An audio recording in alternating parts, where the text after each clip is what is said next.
RPD news की team पहुंची ग्राम पंचायत थड़ा, पंचायत समिति सलूम्बर, जिला उदयपुर। पंचायत समिति सलूम्बर से वार्ड नंबर 16 के निर्दलीय प्रत्याशी श्रीमती लीला कुंवर व प्रतिनिधि हरीश सिंह चुंडावत ने आरपीडी न्यूज़ के माध्यम से बताया कि हमारे क्षेत्र में बहुत से ऐसे विकास कार्य हैं जिस पर किसी भी पार्टी द्वारा कोई ध्यान नहीं दिया गया।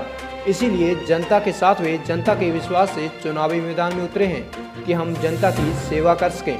तो आइए सुनते हैं किशन सोलंकी के साथ खास मुलाकात में श्रीमती लीला कुंवर व प्रतिनिधि हरीश सिंह चुंडावत जी के अपने कार्य क्षेत्र में विकास के प्रति विचारों को। आरपीडी न्यूज़ से किशन सोलंकी। हम अभी पहुंचे हैं ग्राम पंचायत थड़ा। तो वहाँ के जो हमारे प्रत्याशी हैं पंचायत सदस्य के पंचायत समिति सलूम्बर से लीला कुंवर और उनके प्रतिनिधि है हरीश सिंह जी चुंडावत, उनसे रूबरू होते हैं और बातचीत करते हैं कि उनके ऐसे क्या मुद्दे और क्या एजेंडे हैं जिनको लेके वो चुनाव मैदान में अपनी धर्मपत्नी को चुनाव मैदान में उतारा है। तो आइए बात करते हैं हरीश सिंह जी से। नमस्कार सर। नमस्कार सर।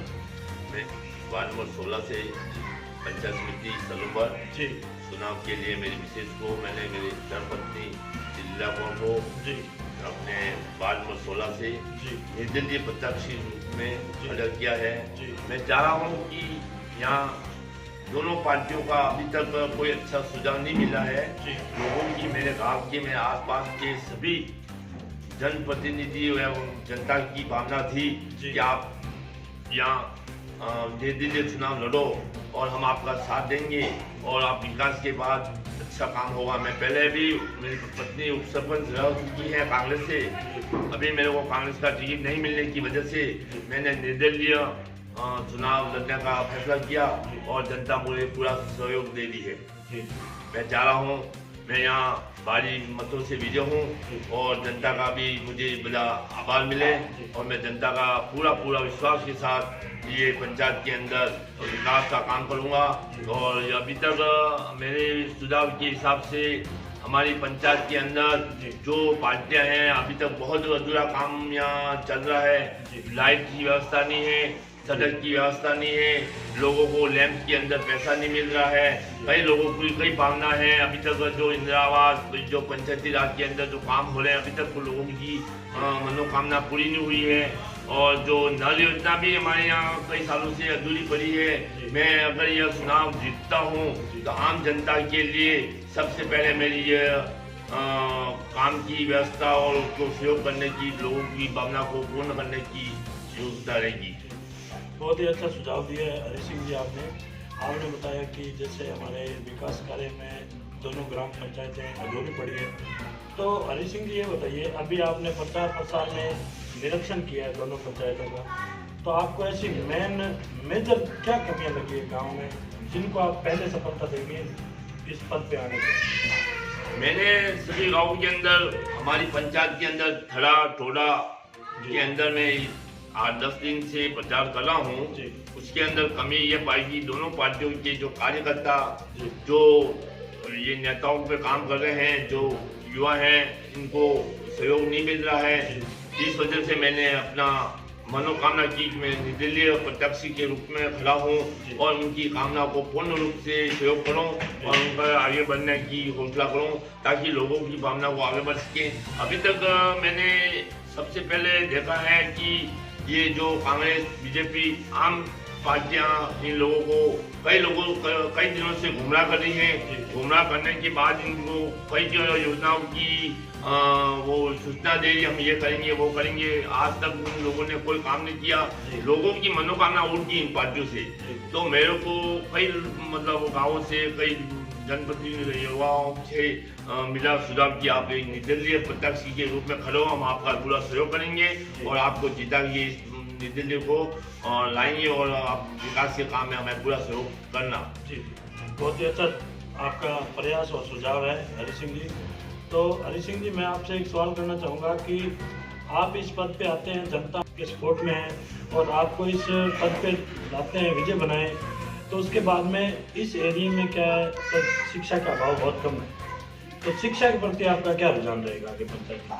युवाओं को भी शिक्षा के रूप में बहुत कमियां हैं। हमारे यहाँ आदिवासी बेल्ट भी ज्यादा है और आदिवासी बेल्ट के अंदर भी कई युवा अभी तक अशिक्षित हैं। उनको हम शिक्षा के रूप में भी आगे बढ़ाएंगे। युवाओं को यहाँ नौकरी के रूप में भी TFC एरिया लगने के बावजूद भी यहाँ नौकरियां बहुत कम हैं। हमारा अगर हम निर्दलीय रूप में अगर जीतते हैं तो हमें ये युवाओं को आगे प्रेरित करेंगे और नौकरी के बारे में उसका भी कुछ न कुछ करने का भी सहयोग करेंगे। और हमारी सबसे बड़ी मनोकामना यह है कि हम चाहते हैं कि यहाँ विकास के रूप में शिक्षा के काम में कई काम अधूरे पड़े हैं और लोगों की हर योजना को हम लागू बनाने का पूरा सहयोग करेंगे और उन लोगों के साथ कंधे से कंधे मिलाकर हमारी जनता को दोनों पंचायतें खड़ा टोला इनके हर व्यक्ति के साथ हम कंधा से कंधा मिलाकर निर्दलीय रूप में और विपक्ष के काम में हमेशा काम करेंगे। बहुत ही अच्छा सुझाव रहा आपका जो आपने बताया अभी कि जो भी सरकार द्वारा जो भी कल्याणकारी योजना आती है उनका पर घर तक पहुंचाना आपका प्रथम लक्ष्य रहेगा।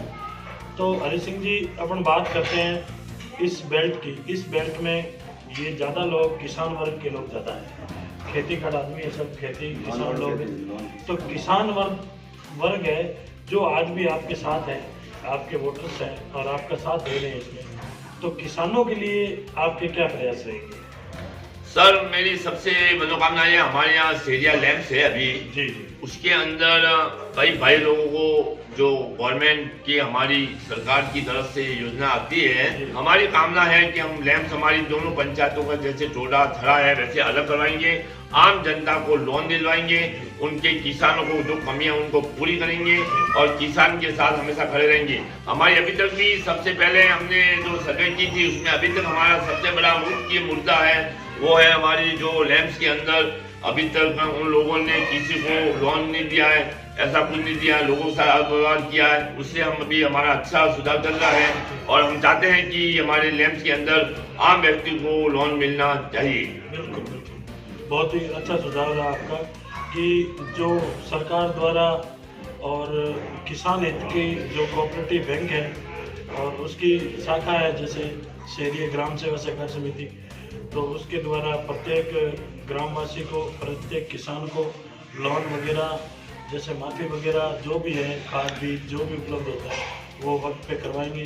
ये आपका सुझाव है, बहुत ही बढ़िया सुझाव रहा है हरि सिंह जी आपका। तो हरि सिंह जी बात करते हैं अपन इस क्षेत्र की, तो इसमें जो आदिवासी लोग भी हैं, अदर कास्ट के भी हैं, सब लोग हैं, तो इसमें सर नशे की लत बहुत ज़्यादा है लोग। तो नशा मुक्ति के लिए आपके क्या प्रयास रहेंगे? युवा है जो युवा नशे की तरफ जा रहे हैं और कई घर हमने देखे हैं घर से बेघर होते जा रहे हैं, तो आप नशा मुक्ति के लिए क्या प्रयास है युवाओं? मैंने पहले भी उपसरपंच रह चुका हूँ और अभी मैं निर्दलीय के रूप में प्रत्यक्ष रूप में चुनाव लड़ रहा हूँ। मैं अगर चुनाव जीतता हूँ तो सबसे पहले मेरी यहाँ की जनता के लिए मैं विश्वास के साथ उन लोगों का हमेशा और ये जो नशापति ये ऐसा कुछ भी है उसको बंद कराने की कोशिश करूंगा, उनको आगे शिक्षा के लिए प्रेरित करूंगा। और दूसरी बात सबसे पहले ये है मेरी कि यहाँ अशिक्षित होने के कारण भी ज्यादा नशा ये ज्यादा चल रहा है, लोगों के पास पैसा भी बहुत कम है, यहाँ शिक्षा का अभाव भी बहुत कम है और मैं चाह रहा हूँ सबको ये व्यवस्था हो, नशापति भी बंद कराएंगे और जीत जाते हैं तो आम जनता के साथ कंधा से कंधा मिलाकर ये काम और समाज के साथ भी करेंगे। आज सभी समाज को साथ में लेकर चलेंगे और सभी समाज को एक साथ लेकर चलेंगे। ये नशापति का बंद है, हम जगह जगह मीटिंग भी करेंगे, उनके साथ ये अपने सुझाव देंगे भाई नशापति बंद करो। उसके बाद जो हमारी जो सभी कास्टें हैं, सभी जातियां हैं, अलग अलग जातियों में जाके नशापति बंद करने का प्रयास करेंगे। बहुत ही अच्छा सुझाव रहा आपका हरि सिंह जी। तो आइए अब हम आपसे मिलवाते हैं लीला कंवर जी से। लीला कंवर जी, अब बात करते हैं तो राजनीति की। राजस्थान की राजनीति में बढ़ चढ़ के लोग जो महिलाएं हैं वो हिस्सा ले रही है और महिलाएं बहुत ही मान लो बढ़ चढ़ के भाग ले रही है। तो लीला कंवर जी से मिलते हैं। नमस्कार जी। तो लीला कंवर जी, आप एक महिलाएं हैं, तो जैसे अभी आपको जनता चुनती है, महिला है, आप महिला का जो भी दुख है वो आप महिला ही समझ सकती है। तो महिलाओं पे जो अत्याचार हो रहे हैं या महिलाओं के साथ कोई भी अभद्र व्यवहार हो रहा है, तो आप महिलाओं के लिए क्या करेंगे? महिलाओं, अगर आपको जनता चुनती है और इस पद पे लाती है तो आप महिलाओं के लिए आपके क्या प्रयास रहेंगे? महिला को शिक्षण को वातावरण करूंगी। जी देखो, चलो जी ये क्या महिला मेरे विषय तो वैसे मैं आपसे निवेदन करना चाहता हूँ, गुजरात से हैं, उनको ये हिंदी मीडियम की जो सूचना और जो भाषा है इसका थोड़ा अभाव कम है। फिर भी मैं हमारे विषय जो हम दोनों मिलकर जो हमारे यहाँ महिलाओं का शिक्षा प्रतिनिधित्व कम भी है, महिलाओं को जो कुछ योजनाएं मिल रही है वो भी नहीं मिल रही है, महिलाओं के साथ अत्याचार हो रहा है, महिला बहुत विधवा भी है, उनकी कई लोगों की पेंशनें भी बंद है, महिलाओं के साथ जो कोई ऐसे पति जो अपने नशापति करके गलत व्यवहार कर रहे हैं, ऐसे लोगों के साथ हम महिलाओं हमारे विषय हम दोनों दंपति मिलकर ये गांव के समाज के हर समाज के अंदर ये मतलब जो अत्याचार हो रहे हैं उसको बंद करने की कोशिश करेंगे हम। बहुत ही अच्छा सुझाव रहा आपका कि हरि सिंह जी ने यही बताया कि जैसे उनकी धर्मपत्नी है वो दोनों साथ में मिलकर और महिलाओं को गांव की जो भी हमारे क्षेत्र की जो महिलाएं हैं उनको साथ में लेके और उनके साथ अगर कोई किसी भी महिला पर अत्याचार होता है तो हम उनके साथ खड़े रहेंगे और कोई भी कड़ी से कड़ी कोई कार्रवाई होगी हम उनके साथ रहेंगे। बहुत ही अच्छा सुझाव दिया है और आरपीडी न्यूज़ के अंदर जो आपने हमेशा में दिया है उसके लिए बहुत बहुत धन्यवाद सर। धन्यवाद सर।